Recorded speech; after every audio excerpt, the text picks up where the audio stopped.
और उत्साह जो है क्रिकेट प्रेमियों में अलग ही दिखाई दे रहा है। ये सिर्फ एक क्रिकेट नहीं, खेल की भावना से खेले जाने वाला खेल नहीं देख रहे हैं, बल्कि जिस प्रकार से जंग के मैदान में दोनों देश आमने सामने होते हैं और भारत ने हर बार पाकिस्तान को धूल चटाई है, उसी प्रकार से इस खेल ग्राउंड पर भी क्रिकेट प्रेमी इसी प्रकार की तस्वीर जो है देखना चाहते हैं और यही कामना कर रहे हैं कि जिस प्रकार से हर मोर्चे पर भारत पाकिस्तान पर जो है हमेशा काबू करता आया है, उसी तरह से आज भी इसी तरह से काबू किया जाए। तो आज का ये जो क्रिकेट है किस प्रकार से रहने वाला है, जो भारतीय टीम है उसकी जो स्ट्रेंथ है वो कितनी रहने वाली है, पाकिस्तान की टीम कितना ज्यादा यहां पर चुनौती दे पाने वाली है, उसी को लेकर हम चर्चा करने वाले हैं। मनोज दत्त क्रिकेट एक्सपर्ट हमारे साथ जुड़ गए हैं। सर, बहुत स्वागत है आपका हमारे साथ खबरफास्ट पर इस चर्चा में जुड़ने के लिए। और करीबन एक साल बाद दोनों देशों की क्रिकेट टीमों के बीच ये कोई क्रिकेट मैच होने वाला है।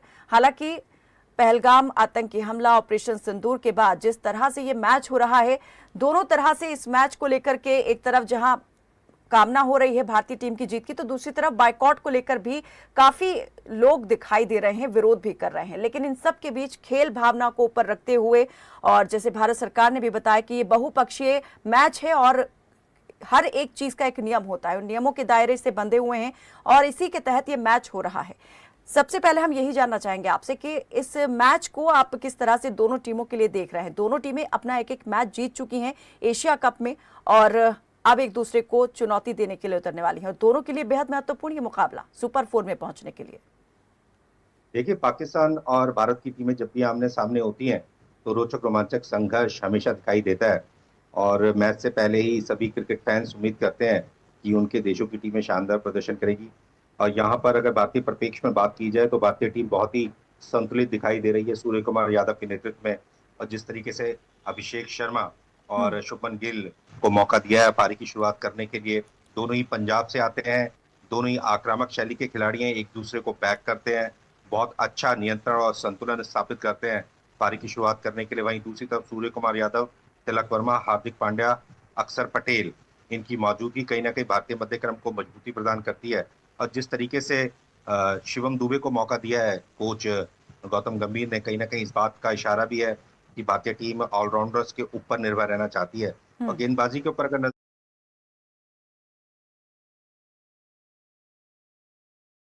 डालें तो जसप्रीत बुमराह अपनी लय में दिखाई दे रहे हैं, अच्छी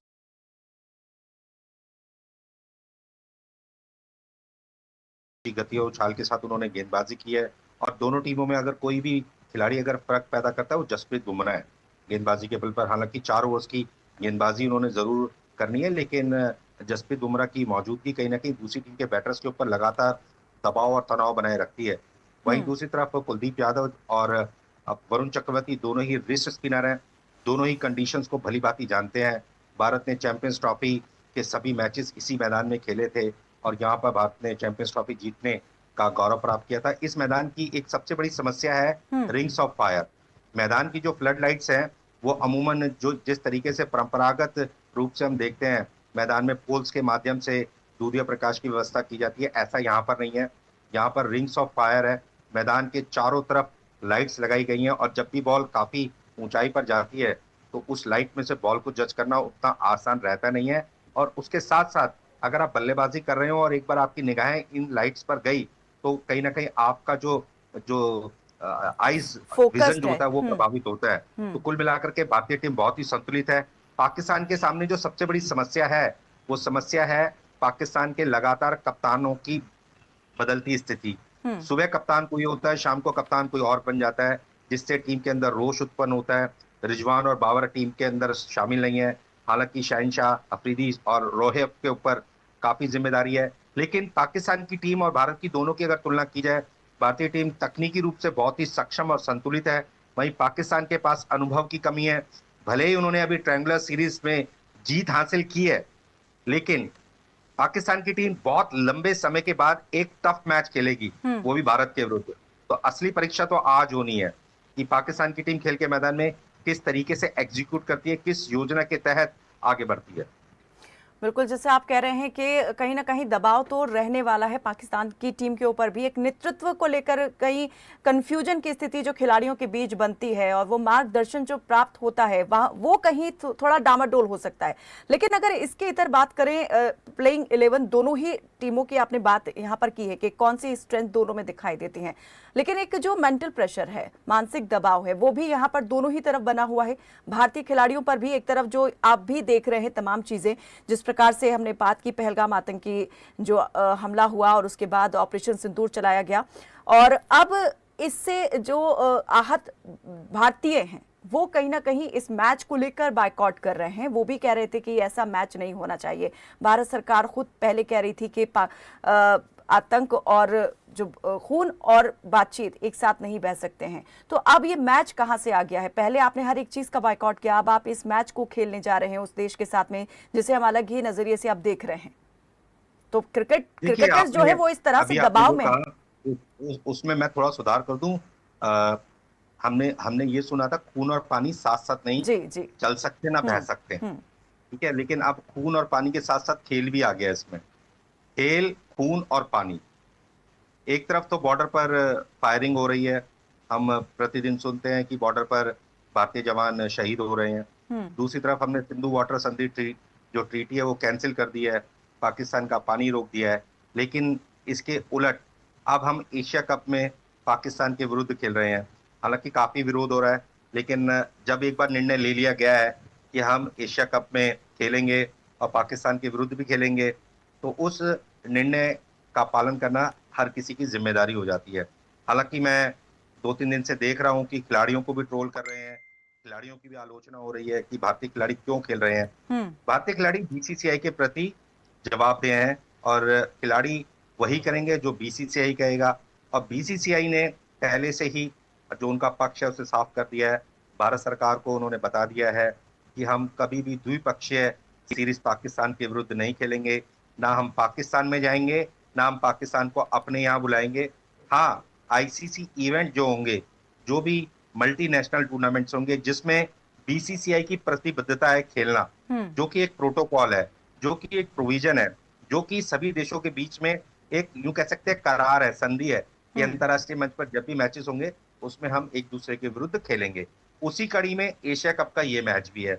और मैं इस प्रसारण के माध्यम से अपने सभी दर्शकों को एक बात समझाना चाहूंगा कि भारत सरकार ने और बीसीसीआई ने अगर एक बार निर्णय ले लिया तो उसका हमें सम्मान करना चाहिए। भले ही स्थिति कैसी भी रही हो, क्या रही हो, बहुत कुछ सोच समझ करके ये निर्णय लिया गया है।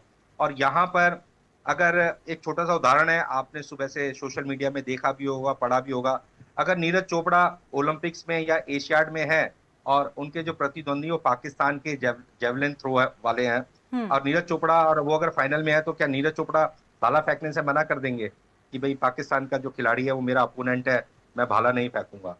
तो ऐसी कई सारी स्थितियां, एशियाड में भी हमें पाकिस्तान के खिलाड़ियों के साथ खेलना है, ओलंपिक्स में भी पाकिस्तान के खिलाड़ी हमारे सामने रहेंगे। भारत ओलंपिक्स और वर्ल्ड चैंपियनशिप के बारे में सोच रहा है। 2036 के ओलंपिक्स के बारे में अगर हमें सोचना है तो हमें बहुत सारी चीजों से ऊपर उठ करके देखना होगा। ये एक सामान्य सा व्यू है जो भी एशिया कप और भारत और पाकिस्तान के बीच खेले जाने वाले मैच के पक्षधर हैं। वहीं दूसरी तरफ पहलगांव के हमले में जिन भारतीयों ने अपनी जान गंवाई है उन्हें भी भुलाया नहीं जा सकता है। बॉर्डर पर जो हमारे जवान प्रतिदिन शहीद होते हैं, हम उस बलिदान को नमन करते हैं, हम उसको भी नहीं भुला सकते हैं। जिस तरीके से पाकिस्तान के खिलाड़ियों का बर्ताव रहा है, खास तौर से क्रिकेट के मैदान के बाहर, उसे भी हम भुला नहीं सकते, उसे भी नजरअंदाज नहीं किया जा सकता है। जावेद मियांदाद की वो स्टेटमेंट, शाहिद अफरीदी का लगातार जीप की छत पे खड़े होकर के नारेबाजी करना, और पाकिस्तान के जो अभी वर्तमान खिलाड़ी हैं उनका स्टेटस लगाना कि पाकिस्तान की फौज भारतीय महिलाओं के माथे पे सिंदूर भर रही है, ये बहुत सही आलोचना का विषय है। और सबसे बढ़कर के जिस तरीके का बर्ताव पाकिस्तान के खिलाड़ियों का रहा है, इससे पाकिस्तान की क्रिकेट और पाकिस्तान के क्रिकेटर्स की छवि प्रभावित हुई है। अंतर्राष्ट्रीय मंच पर पाकिस्तान का जो आज की तारीख में जो एक स्तर है वो आप और हम भली भांति उससे वाकिफ हैं। बिल्कुल, उस रवैये से तो हर कोई जो जन है वो वाकिफ हैं, और जैसे आपने बताया कि खेल भावना को सर्वोपरि रखना चाहिए। भारत सरकार ने कुछ फैसला अगर ले लिया है, बहुत सोच समझ कर लिया गया है, तो उसका अभी हमें सभी को सम्मान करना चाहिए। आपसे मैं ये भी जानना चाहूंगी कि अभी जैसे हम देख रहे हैं कि एक साल पहले, जैसे मैंने यहाँ पे जिक्र किया कि जो मैच हुआ था न्यूयॉर्क में, वो मैच हुआ था भारत पाकिस्तान के बीच में, अब उससे परिस्थितियां बहुत बदल चुकी हैं। भारत की टीम में भी जो खिलाड़ी हैं, अनुभवी चेहरे थे, विराट हो गए, रोहित शर्मा हो गए, जडेजा हो गए, वो अब नहीं है। अब उनके बाद एक नई और युवा पीढ़ी जो है वो अब मैदान पर दिखाई दे रही है। तो वहां पर कितना असर आप देख रहे हैं कि इन चीजों का पड़ता हुआ नजर आएगा? दूसरा, अगर पाकिस्तान की टीम की बात करें तो उसकी स्ट्रेंथ में ये कहा जा रहा है कि युवा पीढ़ी है, दूसरा स्पिनर्स की भरमार है इस टीम के अंदर। देखिए, जो हमने वर्ल्ड कप बारबाडोस के मैदान में जीता था, जो कि संयुक्त रूप से वेस्ट इंडीज और अमेरिका ने आयोजित किया था, उस जीत से भारतीय टीम काफी आगे निकल चुकी है। उस फाइनल में, उस टूर्नामेंट में जो 11 खिलाड़ी खेल रहे थे, उस टीम में से इस एशिया कप में केवल 4 खिलाड़ी मौजूद हैं। सूर्य कुमार यादव, हार्दिक पांड्या, अक्षर पटेल और जसप्रीत बुमराह। आप सोचिए कि जो T20 world champion team Bharat की थी, उसमें से 7 खिलाड़ी इस एशिया कप की टीम में नहीं है, और उन 7 में 2 रोहित और कोहली और रविंद्र जडेजा, ऋषभ पंत, ये सभी खिलाड़ी फिलहाल टीम में नहीं है। हालांकि रोको ने और जडेजा ने तो संन्यास की घोषणा कर दी थी जैसे ही हम फाइनल जीते थे। हालांकि ऋषभ पंत भी टीम से बाहर हैं, इंजर्ड है, और यशस्वी जायसवाल भी टीम के अंदर नहीं है। लेकिन मेरा मानना यह है कि जिस तरीके से बीसीसीआई ने भारतीय क्रिकेट को डेवलप किया है, जिस तरीके से बीसीसीआई के नेतृत्व में भारतीय क्रिकेट लगातार दिन दुगनी रात चौगनी प्रगति कर रहा है, ये भारतीय क्रिकेट की ताकत है। आपको एक बहुत छोटा सा उदाहरण देता हूं। हमारी एक टीम एशिया कप में गई हुई है सूर्य कुमार यादव के नेतृत्व में। हमारी इंडिया ए श्रेयस अय्यर के नेतृत्व में ऑस्ट्रेलिया ए के विरुद्ध 16 तारीख से इकाना स्टेडियम लखनऊ में खेलेगी 4 दिवसीय टेस्ट मैच। उसमें एक अलग टीम है, श्रेयस अय्यर टीम के कप्तान है, कुछ अच्छे खिलाड़ियों को मौका दिया गया है, और इस वक्त दिलीप ट्रॉफी, जो भारत का सबसे प्राइम टूर्नामेंट है, प्रीमियर टूर्नामेंट है, उसका final cricket of excellence Bengaluru में चल रहा है। आज चौथा दिन है। वहां पर सेंट्रल जोन और साउथ जोन की टीमें आमने सामने हैं। तो आप समझिए कि भारतीय क्रिकेट में कितनी गहराई है। और इस बीच में भारत की अंडर 19 टीम, उसका भी एक विदेशी दौरा है। तो आप समझ सकते हैं कि हम क्रिकेट में कितना आगे निकल चुके हैं। और सबसे महत्वपूर्ण बात यह कि विराट कोहली और रोहित शर्मा जैसे खिलाड़ियों ने रिटायरमेंट लिया है पीक पर रहते हुए। रविंद्र जडेजा जैसा खिलाड़ी, जिसके लिए बेन स्टोक्स ने कहा था कि काश रविंद्र जडेजा मेरी टीम में होते, मैं इनको तीनों वर्जन खिलाता, T20, ODI और टेस्ट।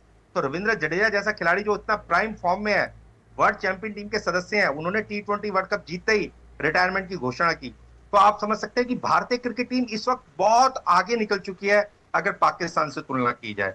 अब पाकिस्तान पीछे क्यों है, इस सवाल का जवाब पाकिस्तान को स्वयं ढूंढना है कि वो कहां पर गलती कर रहे हैं, और उन्हें पता भी है कि वो कहां पर गलती करते हैं। बिल्कुल, शायद यही वजह है कि उनके जो अनुभवी और बड़े दिग्गज क्रिकेटर्स हैं, वो खुद टीम की स्ट्रेंथ को लेकर सवाल भी उठा रहे हैं। कहीं ना कहीं कह रहे हैं कि टीम जो है, जो उतारी गई है, वो कमजोर दिखाई दे रही है। हालांकि दोनों ही अगर देशों की